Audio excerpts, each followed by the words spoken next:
All right, people are going to start trickling in. Welcome. This is Master Gardener Presents. We're going to be visiting the Scheig Center Gardens. We'll wait a few minutes before we get started to let people get settled in.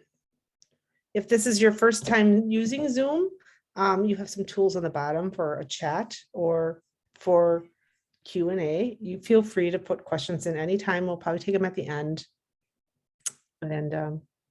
But it's a good place to have your questions, or in the chat, you can share. Sometimes questions come up that other participants are able to answer. That's a good place for that. We'll wait just a minute, let people get in.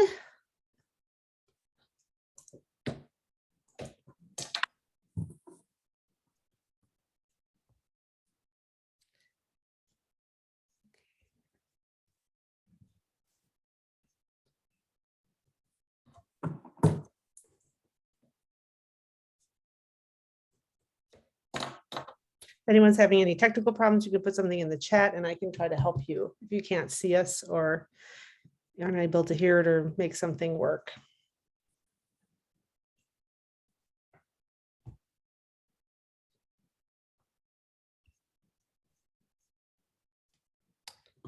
All right, it looks like, all right, hello, welcome everybody to Master Gardener Presents. You might know me, I'm Jill Vandening from the Kimberly Public Library. And I'm here today with Dee Dalum, who's going to give us a tour of the Scheig Center Gardens. Dee has been a master gardener for about 10 years, and she's part of the Friends of the Scheig Committee. And she knows all about these gardens, and she takes some amazing pictures. The Scheig's going to be part of the upcoming Master Gardener Walk, which she's also going to tell you about. And we look forward to a really great tour today. I'll turn it over to you, Dee. Okay. I developed this presentation about a year and a half, 2 years ago, and it was geared towards the master gardeners who I thought maybe had never been to the Scheig Gardens or hadn't visited in a while. And it was to encourage them, and today to encourage you if you haven't visited or haven't visited a while to come and see the Scheig Center Gardens. Oops, there we go. Okay, so the Scheig Center planning for the gardens began in 1992 when a committee put together a 15-year plan for what was to be the Appleton Memorial Park Arboretum. This was about the same time Green Bay was developing the botanical gardens there. 3 years later, in 1995, the committee put out a booklet with their detailed plan, and they had help from 2 Lawrence professors and an arboretum in Minnesota that helped them decide what to plant and where to plant it. The building was designed to kind of blend in and not detract from the gardens. Originally, the gardens were operated for 18 years as a nonprofit. In 2014, the gardens went back to the Appleton City Parks Department. And since then, the city has put in over $700,000 in upgrading the parking lot and the front entrance. The gardens are free and open during daylight hours year-round. The idea for the gardens was to showcase plants and trees that would do well in this part of Wisconsin. Although when the gardens went back to the city in 2014, now the gardens are pretty much considered the perennial gardens around the building. But originally the site was 35 acres and included a prairie, a small woodland area, and a wetland area. Some changes have been made to the original plan. The canal type water ponds in the back of the building have been taken out. And in front of the building towards the bottom of the screen, there was a trench-like Veterans Memorial installation. And when they were redoing the parking lot, they took out the trench-like Veterans Memorial installation, but they saved the slate tiles that were at the bottom of the trench. And they repurposed them in this, I think, kind of artsy display that you can see now. And this past year, they put in this low wall and installed the plaque to finish the installation, and they're beginning to work on the plantings behind the installation. One of the things that I like about the gardens at the Scheig is that a lot of the plants are labeled. Sometimes you think, well, I would like that, but what is it? There are over 700 plants in the garden, and there are about 400 plant label stakes throughout the gardens. Most of the plants at the Scheig are perennials. There are a few annuals that are put in planters around the building. About 2 years ago, they decided to try putting some marigolds from the Marigold Mile in, and I think the deer ate them. But this year, they're going to try putting the marigolds in again. Oops. Two of the volunteers at the Scheig went out and they mapped every single garden area, and they put it into a computer program so they can add plants and subtract plants easily because it's on a computer program. Then they put all the different types of flowers in each plot into a spreadsheet. And during the bloom season, they go out and they mark what's blooming in each garden with each plant. So you can, if you wanted to know when bee balm blooms in the Appleton area, they could tell you. Okay. Whoops, how did I do that? Okay. Okay. One of the things that I like about the Scheig Gardens is that there's a lot packed into a small place. If you go to the Green Bay Botanical Gardens, there's a lot of different gardens, but it's on 35 acres, and so there's a lot of walking involved. And at the Scheig Gardens, there's a lot of different gardens put in a small space. So if you have any kind of mobility issues, if you're in a wheelchair or maybe you use a walker, you can see a lot of different types of plants in a small area in a walkable space. Even some of the smaller paths throughout the different plantings are easy to manage. Another thing I like about the gardens is the benches. I have 2 replaced knees, so sometimes it's nice for me to just sit for a bit.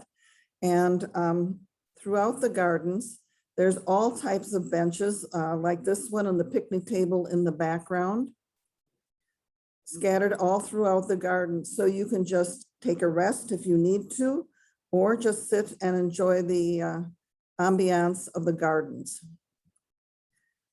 An ideal garden would have something for all 4 seasons. And that's kind of the aim for the Scheig Gardens. And as we go through the next couple of slides, I'm going to show you some of the different areas of the gardens through the seasons. This is winter towards the front of the building. And again, the different types of plants catch the snow and add winter interest. We're into spring now, and one of the first things that blooms are the magnolias. And they have a number of different types of magnolias there. You can see the one right in the foreground. It looks like something is going to be blooming soon, as well as the white one in the background. Some of the summer blooming bushes. They do a lot with daffodils because they're deer resistant. So when you go in the early spring, you can see waves and waves of daffodils throughout the gardens. Now we're a little bit later in the season and into the peony season. And one of the things that I like is it gives you ideas for different types. You might say, well, I'd like a peony, but what kind should I get? It gives you different ideas for different kinds of peonies or other kinds of plants, and they're labeled. A little bit later in the season, you see the irises, Virginia bluebells, into daylilies now, a little bit into the summer. Hibiscus a little bit later on. And again, if you're thinking you might like something and you say, well, which one should I get? This tells you what it looks like, not in just a little pot at the greenhouse, but it shows you what it looks like in full bloom.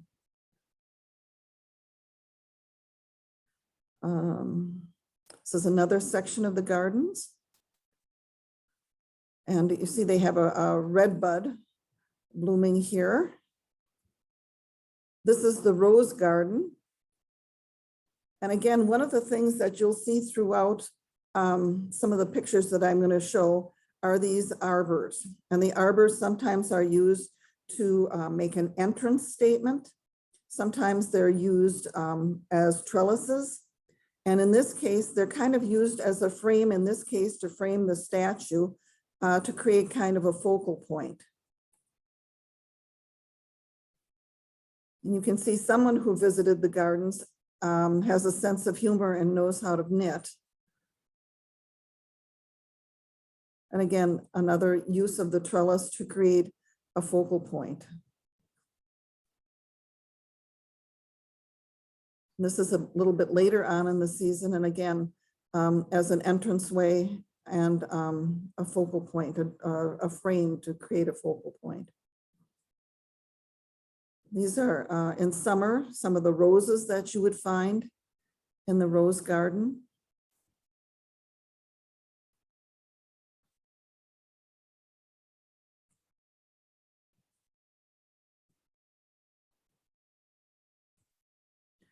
This is the south side of the building. Again, in winter, and they've left the some of the sedums and so forth up again to help create winter interest. A little bit later on in spring. Moving on into summer. And again, the idea is to create a continuous bloom cycle throughout the various types of gardens here. A little bit later in fall. Excuse me. This is the fragrance garden. And in the fragrance garden, again, they've made major use of the arbor trellises and trellises. This is in summer. This is also a very shady garden too, so it would give you ideas of what to plant when you have an area that's more in the shade. This is a Japanese tree lilac, and when I went there to take this picture, truly, the fragrance from this tree lilac just saturated the whole area in the fragrance garden. Some oh, you're going to ask me what that is, and I don't remember. That's funny. Hydrangeas. And again, using an arbor as a focal point frame. And as a trellis, in this case, there are roses growing up on the trellis. This is near the native rose garden. A little bit later in summer.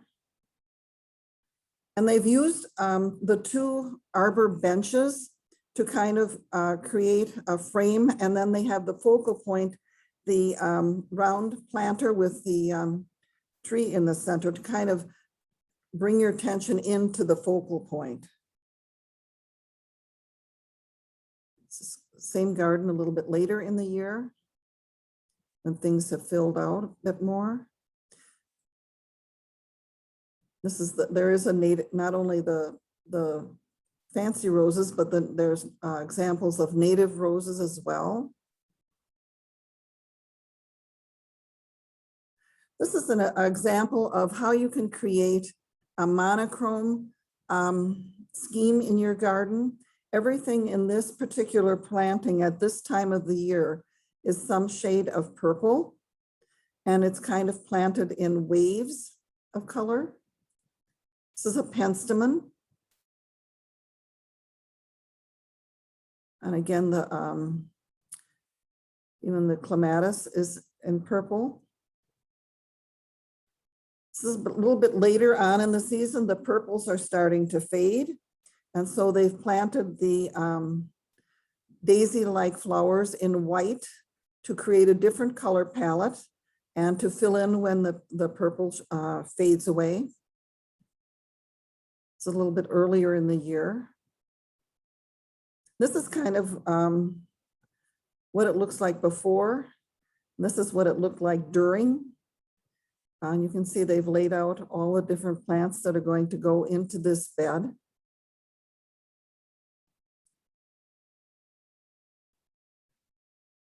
One of the things that I like too is that if you're looking for ideas for something beyond the daisy or the geranium, there's some kind of, to me, unusual plants. And it gives you an idea of what you might put in if you needed a different color in your garden or a different texture to create more interest. And again, all the plants are labeled. So you can tell when you go to the nursery, you know what you're looking for. Again, this is that white color scheme that was in the purple gardens before. Maybe you're thinking, I'd like to plant some things that would attract butterflies to my garden. And you want to attract something that would attract butterflies all throughout the season.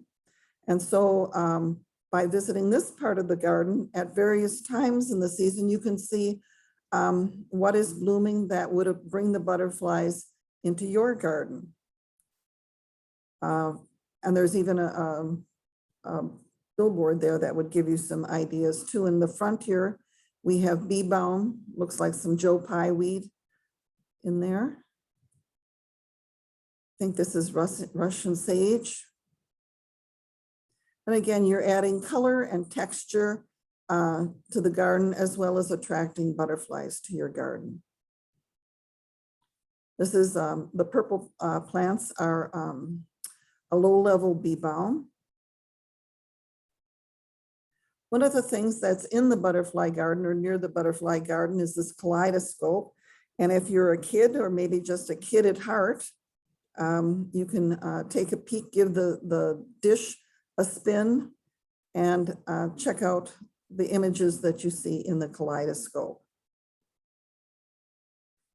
This is an example of some of the more native plants that you can put in your gardens to attract butterflies in that area. Also shows how you can use art in your garden to add interest, as well as the kaleidoscope. There's this collection of art objects. This is towards the fall of the season, and you can see some of the fall blooming plants. And again, I like the bugbane because it has kind of a tall, wispy flower. And again, it adds a little bit different shape to your garden and adds interest. Again, the butterfly garden.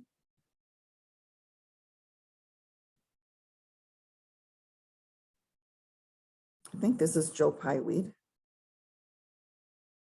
This is an example of using color and wave, planting in waves to get bands of color and various by planting in kind of different type of waves or on a little bit of an incline, you can get color bands in your garden and again add interest by using color.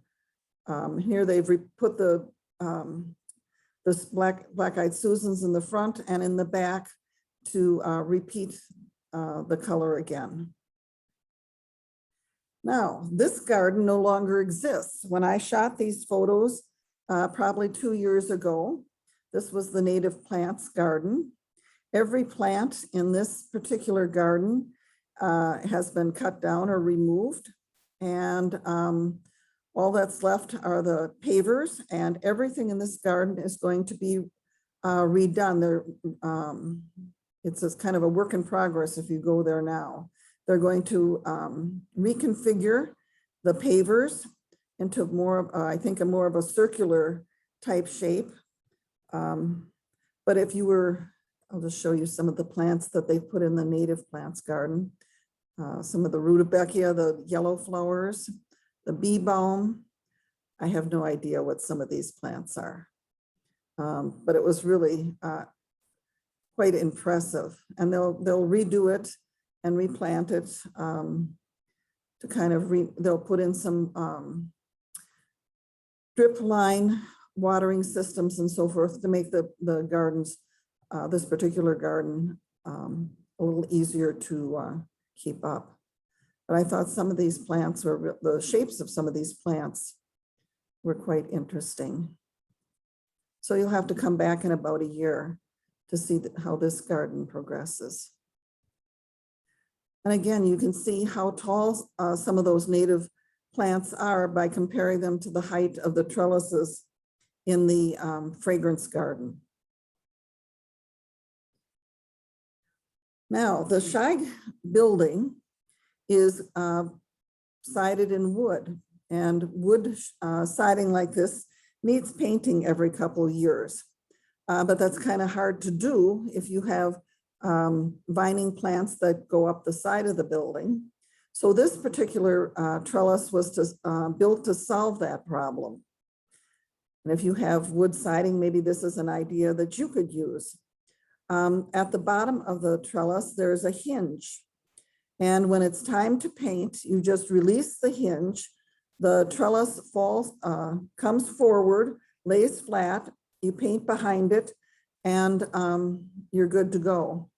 And as you can see, the vine gets pretty big in the by the end of summer, and it would be really hard to do this if you didn't have something that facilitated easy painting.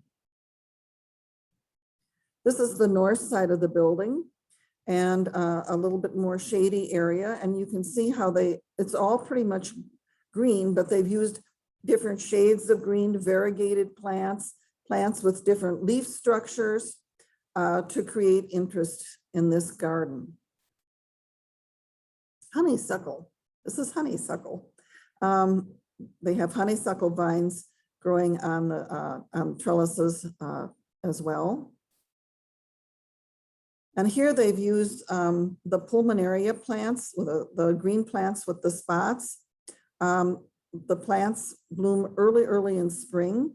When the flowers are cut back, the plants are still interesting because of the spotted leaf nature. And they've added some astilbe and some coral, some of the darker colored coral bells and some of the chartreuse colored plants, again, to add interest so it isn't just grass green throughout the whole planting.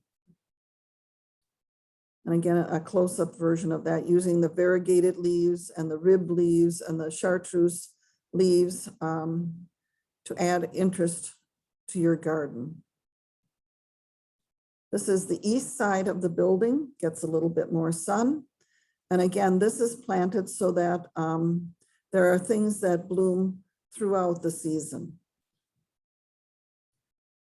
This is, you can see they have, in some places they've left the milkweed grow for the monarchs in with, in this case, the bugbane plant.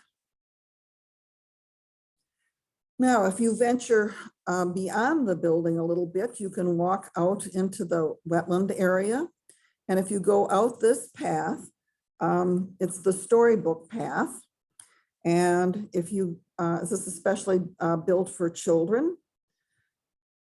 If you go out into this path, there are a number of these plaques or displays, and it's like a children's book. And each plaque has a different animal and an easy to read sentence and kind of an activity. So the sign might say something about, or the story might say something about rabbits, and then it would say hop like a bunny. And I think the idea is by the time you and your kids do this path, they're worn out and they can take a nap or something.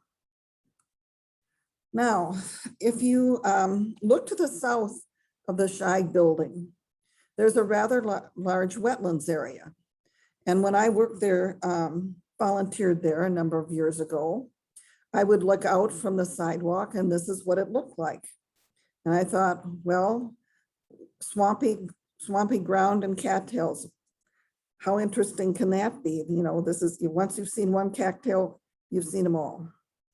But last summer, someone from the Parks Department took me for a ride out into the wetlands area.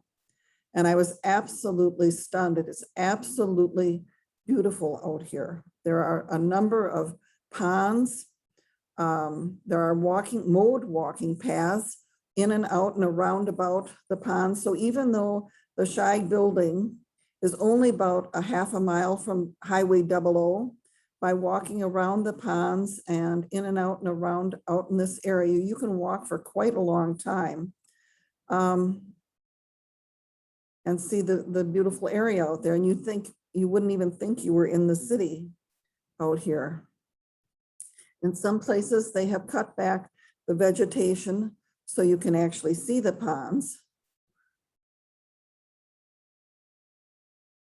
If you are a birder, this might be a place to go. The day we went, we saw blue and green herons.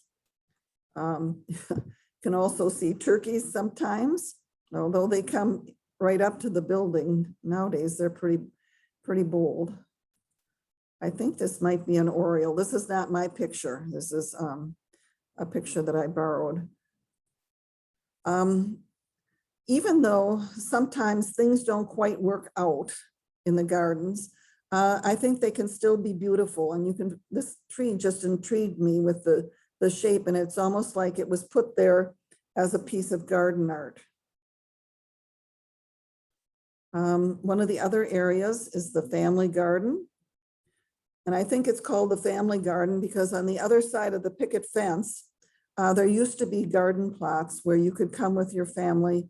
And if you didn't have a garden at your own house, you could plant a little garden, and they had activities for kids there during the summer. And again, there's a bench. You could sit and read stories here. Walk around with your kids and see the different plants. This is the herb garden. I don't know too much about herbs, but it's the herb garden, and it has different kinds of things that you can use for herbs in here a little bit later in the season, in the summer. Now, you might be thinking, with the crazy weather we've been having, you might want to put in a rain garden. And when they reconfigured the parking lot, they put in this rain garden. So it would give you an example of what you might do to have a rain garden and what you might put in it as for plantings. On the north side of the building, there's a prairie.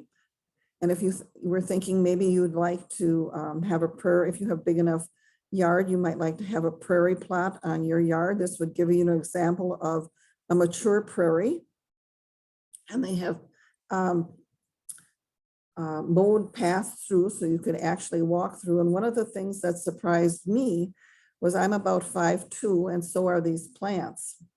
How tall, I just had no idea how tall. I'm just thinking like wheat fields or something. They were about knee high, but no.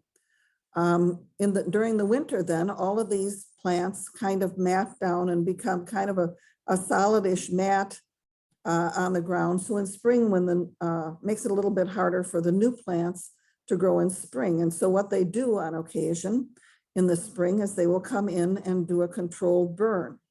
And I happened to be there one day when they were doing this. They brought the firemen students from the tech out, and I expected them to have flames shooting in the sky like the pictures we see from the forest fires out west. But it's not nearly that exciting. It's more of a smoldering, burning off some of the dead stuff, and not terribly exciting at all, actually. Now, maybe you don't have 35 acres to work with, and you're looking for some small ideas. So there's things like the planters that they have there. Maybe you have a shed in your backyard and you think, well, maybe I would like to put a green roof on that shed. In the what used to be the children's garden, there is a shed with a sedum roof, and mostly the rain takes care of watering the roof, but there is a hose hooked up if necessary to keep the roof watered. And so you would have an example of how that works too. The Monarch Society has put in a demonstration garden, and it gives you some examples of various types of milkweed that you can grow to attract butterflies to your garden. Maybe you're thinking, I need some inspiration, I need some ideas. Maybe you think, well, I'd like to have maybe some grasses in my garden, so you can come out later on in the season and look at the different examples of grasses growing in the garden, so you can get an idea of what it would look like in your garden. Maybe the little pot of grass grows into this and you think, well, that's perfect, or it's way too big for my garden.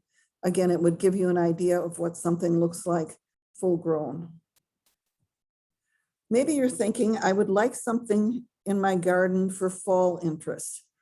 And so there's a number of bushes that have colorful fall berries. Again, because the plants are labeled, you would know what they are. And you could add some fall color from the berries or the leaves to your garden by getting ideas here. This is a Baptisia gone to seed. Maybe you have a long fence line and you're thinking you'd like maybe a border along that fence line. This would give you an idea of what you might plant in that kind of area. This is where I think the marigolds are going to go this year too, when they get them from the Marigold Mile people. And again, it gives you an idea of tall borders like we saw on the last slide, or lower borders planting in waves of color. Because the parks or the area started out as an arboretum, there are a number of examples of different types of trees, how you might arrange things to make use of the placing of your trees.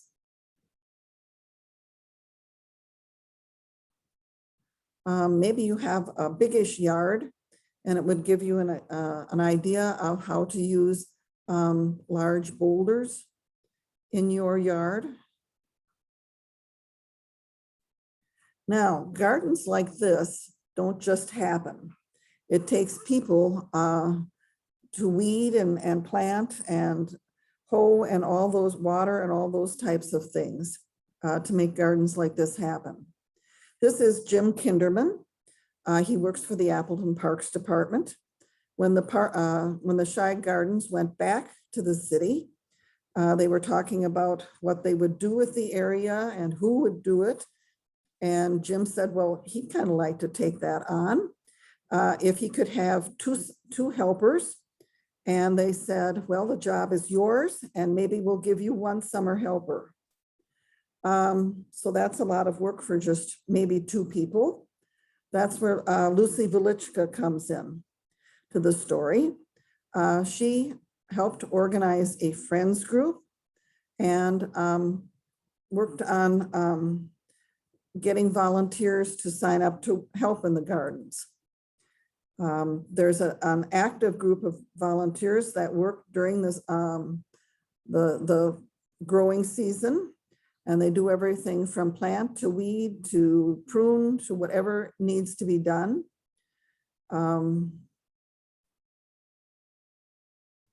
The volunteers meet every Tuesday morning, weather permitting.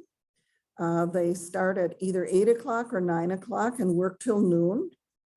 And anyone who's interested in gardening or volunteering is welcome to come. This is Walter. Walter was weeding in the family garden one day when I was out taking pictures. And he stopped for a minute to sit and chat with me and answer a few questions about the gardens. And at one time, Walter had largish gardens at his house.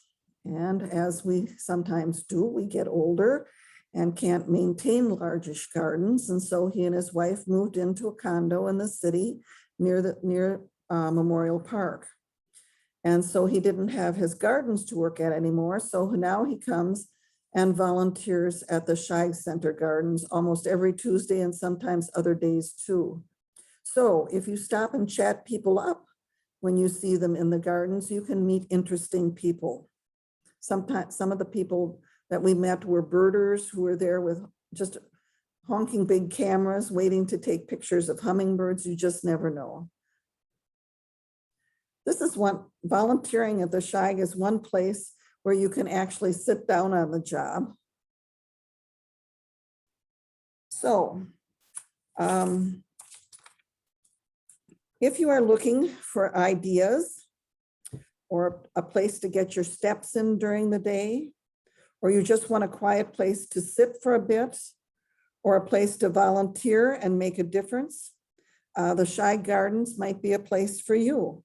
And so I hope that looking through these slides, it might have given you some ideas for your garden, or maybe if you have family members who have mobility issues that like looking at gardens, maybe a place to take them where it's small enough to get around, or you want to meet with a nice group of people and volunteer, that maybe you'll give the Scheig a visit. Very good. And we're taking questions now. If anyone has one, you can drop them in the Q&A or in the chat. The Scheig Gardens is also part of the Master Gardener Walk this year.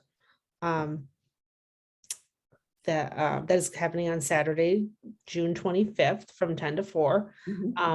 Scheig is one of the stops on it. And one of the benefits of going on the walk would be that there would be people there to help you, guide you, and answer questions while you're touring the gardens.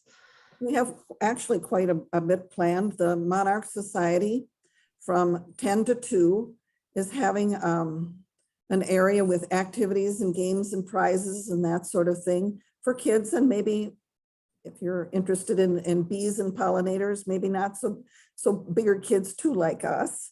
We're also having door prizes, and they're potted annual arrangements. We have a flower demonstration, or flower arranging demonstration at noon. The Bonsai Society will be there all day showing off and talking about their bonsai plants. There'll be 2 art vendors there selling birdhouses and I think painted flower pots, and a fellow with backyard greenhouse plans. And so there's a lot going on if you visit the Scheig. And I think the other 2 gardens are the extension gardens, which are kept up by the master gardeners. And that's out on near the corner of Wisconsin Avenue and Blue Mound, kitty corner from the Fleet Farm store. And they have all sorts of gardens there. And again, people to answer questions. And the other one is the Wild Ones Center. And that's on 2285 Butamore Beach Road. And that's along, it's just on the east side of Highway 41, kind of opposite, maybe down a little bit from where Pierce Manufacturing is. And I don't know too much about what they have planned, but their specialty is native plants. Yeah, I think there's door prizes at the Wild Ones as well. And yeah, it should be a terrific day. And this is a great tour. I don't see any questions, although Denise said that it looks like a beautiful place and she has not been there, but she needs to get out there, and she's appreciates knowing how to pronounce it now. Which Well, and you need to go out, I think, more than once, because if you go in spring, you'll see a certain type of garden. If you go in summer, you'll see a certain type of garden. If you go in the fall, it's a different type of garden. And until I went out and started taking pictures, I guess I didn't appreciate that either.